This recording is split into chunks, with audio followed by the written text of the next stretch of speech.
दुखिया को न सताइए, दुखिया देगा रोए, और जब दुखिया के मुखिया सुने तो तेरी गति का हो।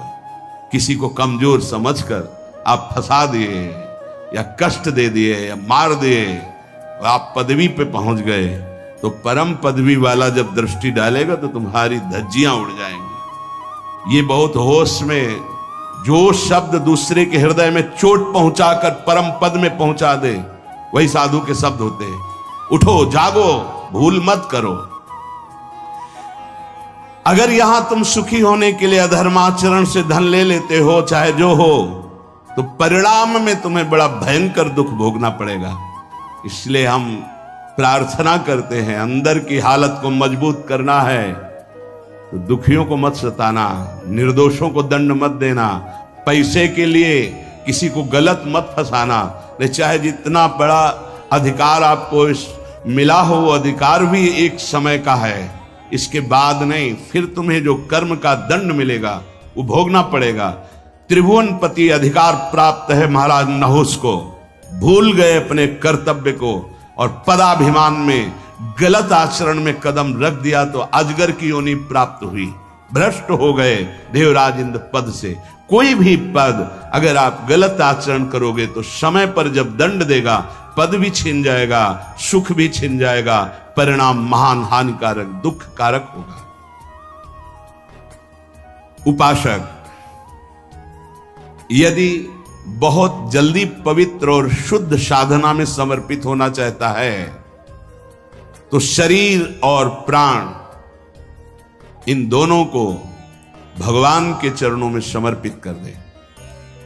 हमारी अब जिम्मेवारी खत्म, समर्पित। तो समर्पण भी हमें नहीं आता ना, कैसे समर्पित करें।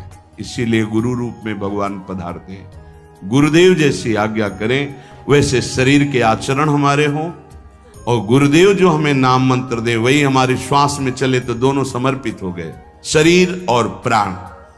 जब कोई शरीर और प्राण भगवान को अर्पित कर देता है उसे आत्मनिवेदन भक्ति कहते हैं, और आत्मनिवेदन भक्तिवान ही परम पद को प्राप्त होता है, परम रस को प्राप्त होता है। पाई रस भक्ति गूढ़ जुग जुग जग, दुर्लभ भव इंद्रादि विधिम। ये रस भक्ति तभी प्रकट होती है जब शरीर और प्राण अपने आराध्य देव को समर्पित हो जाते हैं। उपासक जैसे भगवान सच्चिदानंद में है, ऐसे उपासक का भी सच्चिदानंद में स्वरूप होता है। एक बार सत्संग में कहा था कि भगवान नारायण भी तुम बन सकते हो, तो किसी ने कहा था मनुष्य नारायण कैसे बन सकता है। देखो सीढ़ी है, नारायण नर बन सकते हैं ना, सीढ़ी बन गई, उतर गए ना, उसी सीढ़ी में चढ़ जाओ तो नर नारायण बन जाएगा। कैसे प्रमाण? गीध देह तजी धरि हरि रूपा। जब परम सत्कार्य बन गया सियाजू की रक्षा का, तो गीध ने शरीर छोड़ा और हरि रूप धारण करके हरिधाम को गया, नारायण रूप धारण करके। जब अजामिल का शरीर छूटा तो चतुर्भुज नारायण रूप होकर भगवान के धाम। जब धुंधकारी का प्रेत योनि छूटी तो चतुर्भुज भगवान के पार्षद लेने आए थे, चतुर्भुज रूप पार्षद रूप हरि रूप धारण करके भगवान के धाम को चला गया। केवल श्री लांछन चिन्ह लक्ष्मी वो भर पार्षदों को नहीं होता, नहीं पूरे जैसे हरि वैसे ही हरि के पार्षद होते हैं। सच्चिदानंद में पार्षद स्वरूप सच्चिदानंद की सेवा में उपस्थित होता है। जैसी श्री जी वैसी श्री जी की सखिया किशोरी मात्मानम किमि सुकुमारी नुकले। उपासक अपनी उपासना को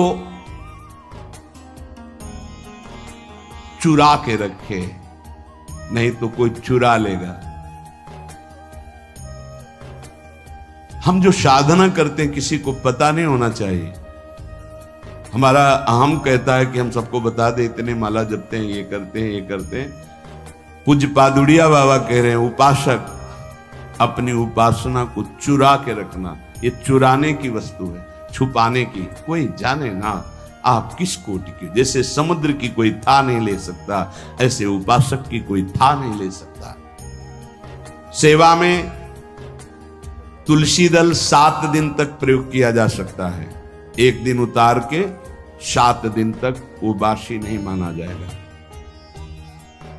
बिल्व पत्र 5 दिन तक, कमल पुष्प 3 दिन तक और अन्य पुष्प 1 दिन। आज उतारा आज ही लगाए, आज उतारे हुए कल नहीं चढ़ाए जा सकते। केवल कमल पुष्प 3 दिन तक। अगर अन्य पुष्प हैं और आज उतार कर कल चढ़ाते हैं तो वो बासी माने जाएंगे, वो श्री जी की सेवा में नहीं आएंगे। उपासक सदैव सतयुग में रहता है। कलयुग उनके लिए है जो संत समागम से दूर है, भजन से दूर है। सतयुग की स्थिति क्या होती है? सतयुग के वासी जो उपासक है उनमें हर समय विचार में पवित्रता होती है, मंत्र जाप में तन्मयता होती है, नाम जाप में तन्मयता होती है, आराध्य देव के ध्यान में मगन रहते हैं और वो निरंतर परोपकार, भगवत सेवा, समाज सेवा, वो सतयुग में ही रहते हैं। अगर ये बात है तो सतयुग में ही हो। जो नाना प्रकार के कलह का चिंतन करता रहता है, कपटी है, झूठ बोलता है, ज्यादा नींद लेता है, हर समय आलस्य है, हिंसा है, विषाद है, शोक है, मोह है, भय है, विषयों की भूख है, भोगों की आसुरी प्रवृत्ति है, वो कोई भी हो कलयुगी है, कलयुग में है। जो जप परायण है, ध्यान परायण है, साधन परायण है, सेवा परायण है, वो सतयुग में वास करता है। हर समय सतयुग, कहां कलयुग है? सत्संग हो रहा, नाम वाणी, नाम कीर्तन, प्रियालाल की सेवा दर्शन, सेवा में हर हमारे पास समय कहां है कलयुग के लिए? कलयुग जो बुलावा देते हैं उनके पास जाता है, अपने पास समय कहां है कलयुग के लिए? झूठ, कपट, तंद्रा, निद्रा, हिंसा, विषाद, व्यसन, व्यभिचार, मोह, भोगों की प्रबलता, आसुरी प्रवृत्ति, ये कलयुग है। अगर चित्त में इन सब का राज्य तो कलयुग।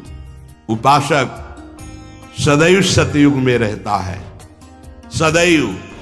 देख लो, उपासक सदैव सतयुग में रहता, कलयुग में नहीं। ये अगर लक्षण है तो कलयुग है, नहीं तो कोई कलयुग नहीं। कहां कलयुग है?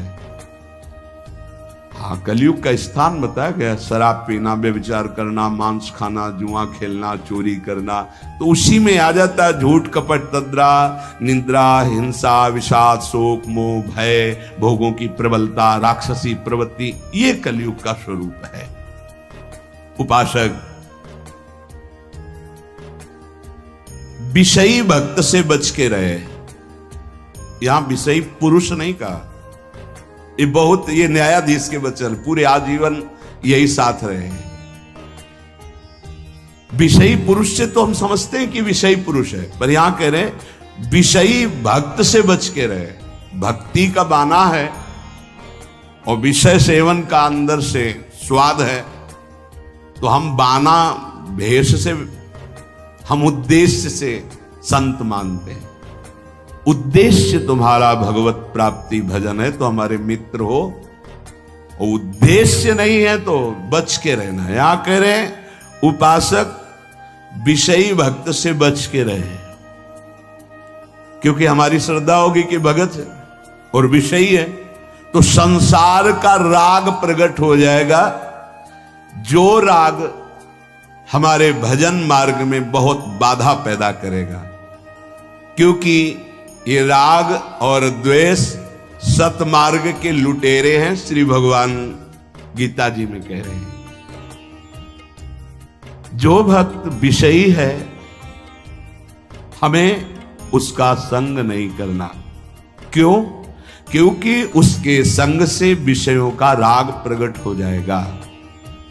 राग और द्वेष भगवान कह रहे इंद्रियस्यार्थे राग द्वेषौ व्यवस्थितौ तयोर्नवशमागच्छेतौ ह्रस्य परिपंथिनौ।